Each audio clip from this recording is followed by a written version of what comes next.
કૃષ્ણ મિત્રો, પૂનમ કુકબુક્સમાં આપણું સ્વાગત છે। આજે આપણે સરસ મજાની ટેસ્ટી એવી દૂધીમાંથી ભાજીપાવ બનાવવાના છીએ, જે ડાયાબિટીસ માટે એકદમ સ્પેશિયલ એવી ભાજીપાવ છે। તેમાં જરા પણ આપણે બટેકાનો ઉપયોગ નથી કર્યો। તો ચાલો આપણે ભાજીપાવ બનાવીએ। તેના માટે મેં અહીંયા 300 ગ્રામ જેટલી દૂધી લીધી છે, 2 નંગ જેટલા ડુંગળી અને 2 નંગ જેટલા ટમાટર અને 1/4 ભાગ આપણે બીટ લીધું છે। બીટનું પ્રમાણ આપણે એક બીટમાંથી ચોથા ભાગનું જ બીટ લેવાનું છે। ત્યારે એક કુકરમાં 2 ચમચી જેટલું ઘી એડ કરીશું। ઘી ગરમ થઈ જાય ત્યારે તેમાં અડધો ચમચી જેટલો પાવભાજી મસાલો એડ કરવાનો છે અને આપણે જે દૂધી લીધી હતી તેને આપણે પીસ કરી લેશું। જો આટલા ટુકડા કરી લેવાના છે, તેને પણ કુકરમાં એડ કરી લેશું। ઘી અને પાવભાજી મસાલા જોડે દૂધીને સારી રીતે એવું મિક્સ કરી લેશું, તેથી ઘીનું કોટિંગ સરસ મજાનું દૂધીમાં આવી જાય। આવી રીતે કરવાથી ભાજીપાવનો સ્વાદ ખૂબ જ સરસ આવે છે। ત્યારબાદ તેમાં આપણે પાણી એડ કરીશું। પાણી દૂધી ડૂબે તેટલું જ એડ કરવાનું છે, વધારે પાણી એડ નથી કરવાનું। જો આટલું જ દૂધી ડૂબવી જોઈએ તેટલું જ પાણી એડ કરવાનું છે, કારણ કે દૂધીમાંથી પણ પાણી છૂટશે। ત્યારે આપણે કુકર રાખી મીડિયમ ગેસે 5 વિસલ કરી લેવાની છે। દૂધી એકદમ સરસ એવી કૂક થવી જોઈએ। ત્યારબાદ આપણે મિક્સરનું બાઉલ લેશું, તેમાં જે ટમાટર લીધા હતા તેને કાપી તે બાઉલમાં એડ કરી લેશું અને આપણે જે બીટ લીધું હતું તેને પણ એડ કરી લેવાનું છે। બીટનું પ્રમાણ આટલું જ રાખવાનું છે, તેનાથી વધારે આપણે બીટ નથી લેવાનું। તેને સરસ મજાનું ક્રશ કરી સ્મૂથ એવી પેસ્ટ તૈયાર કરી લેશું। જો આવી કેવો સરસ કલર આવ્યો છે। ત્યારબાદ જે આપણે દૂધ કુકર ખોલશું તો દૂધી સરસ મજાની બફાઈ ગઈ છે, તેને મેસરની મદદથી મેશ કરી લેવાની છે। દૂધી એકદમ સરસ મજાની બફાવી ખૂબ જ જરૂરી છે। જો સરસ મજાનું એવું મેશ થઈ ગયું છે,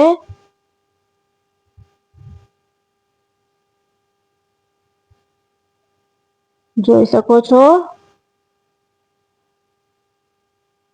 ત્યાર પછી આપણે એક પેન લેવાનું છે, તેમાં 4 ચમચી જેટલું આપણે ઘી લેવાનું છે। અહીંયા તમે ઘીની જગ્યાએ બટરનો પણ ઉપયોગ કરી શકો છો। ઘી બટર ના હોય તો તમે તેલનો પણ ઉપયોગ કરી શકો છો, પણ ઘી અને બટરમાં ભાજીપાવ બનાવવાથી ભાજીનો સ્વાદ ખૂબ જ સરસ આવે છે। 1 ટીસ્પૂન આપણે જીરું એડ કરીશું, અડધી ટીસ્પૂન જેટલી હિંગ એડ કરવાની છે અને 1 ચમચી જેટલું આપણે લસણની પેસ્ટ એડ કરવાની છે। અહીંયા લસણનું પ્રમાણ થોડું વધારે રાખવાથી ભાજીનો ટેસ્ટ ખૂબ જ સરસ આવે છે। ત્યારબાદ જે આપણે ડુંગળી લીધી હતી તેને ઝીણી સમારી આપણે તેને પણ એડ કરવાની છે। અહીંયા આપણે ડુંગળીને સારી એવી મીડિયમ ગેસે કૂક થવા દેવાની છે। એકદમ ગોલ્ડન બ્રાઉન થાય ત્યાં સુધી આપણે તેને કૂક થવા દેવાની છે। અહીંયા બધી જ વસ્તુને આપણે સરસ મજાની કૂક થવા દેશું તો આપણી ગ્રેવી એકદમ સરસ તૈયાર થશે અને ભાજીપાવનો ટેસ્ટ ખૂબ જ સરસ આવશે। જો સરસ મજાની ગોલ્ડન બ્રાઉન થઈ ગઈ છે, જો આવી સરસ મજાની ગોલ્ડન બ્રાઉન કરી લેવાની છે। ત્યારબાદ ટમેટા અને બીટની પ્યુરી તૈયાર કરી હતી તે પણ એડ કરી લેશું। તેને પણ ટમેટાની પ્યુરીને પણ સરસ એવી કૂક થવા દેવાની છે। જ્યાં સુધી તેમાંથી ઘી છૂટું ના પડે ત્યાં સુધી આપણે તેને કૂક થવા દેવાની છે।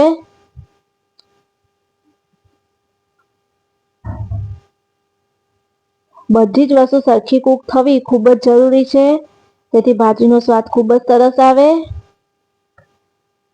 ત્યાર પછી આપણે તેમાં 2 ચમચી જેટલું આપણે કેપ્સિકમ ઝીણું સમારેલું એડ કરી લેશું। કેપ્સિકમને પણ સરસ એવું કૂક થવા દેવાનું છે। જો તેમાંથી ઘી છૂટું પડી ગયું એટલે આપણે સરસ એવું કૂક થઈ ગયું છે।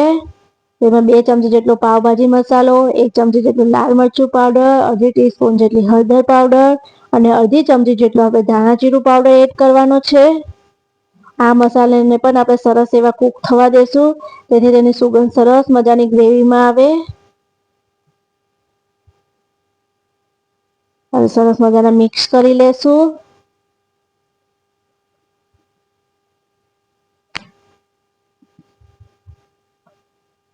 સરસ એવા મિક્સ થઈ ગયા છે। જો આ ચમચીથી મેં 2 ચમચી જેટલો પાવભાજી મસાલો લીધો છે, તમને પરફેક્ટ માપ પણ બતાવી દઉં જેથી તમારે વધારે ઓછો ના પડે।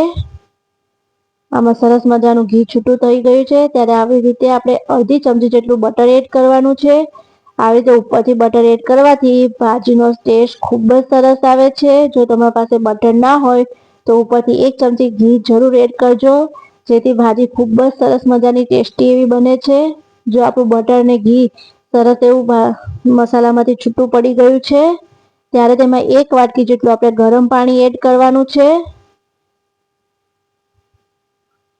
કારણ કે આપણે આ ગ્રેવીને સ્મૂથ તૈયાર કરવાની છે.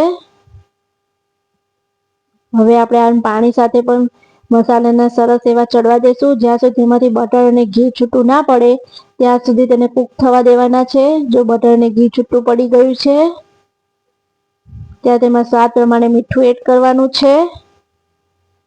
તેને સરસ મજાનું મિક્સ કરી લેશું.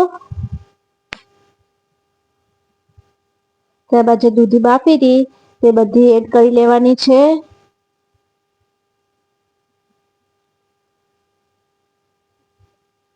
સરસ એવી મિક્સ કરી નાખશું. જો કેટલો સરસ મજાનો કલર આવે છે. કોઈ કહે છે કે આપણે આ દૂધીમાંથી ભાજી બનાવી છે.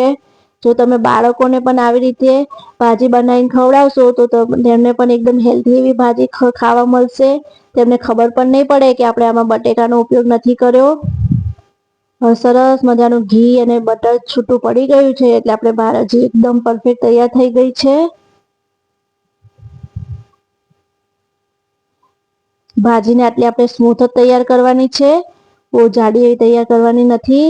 ત્યારે આપણે ઉપરથી અડધી ચમચી જેટલું બટર એડ કરી આપણે ઢાંકણ ઢાંકી દેશું અને ગેસની ફ્લેમ ઓફ કરી દેશું. ત્યાર પછી આપણે એક પેનમાં 10 થી 12 જેટલા કાજુના ટુકડા ઘીમાં રોસ્ટ કરી લેવાના છે.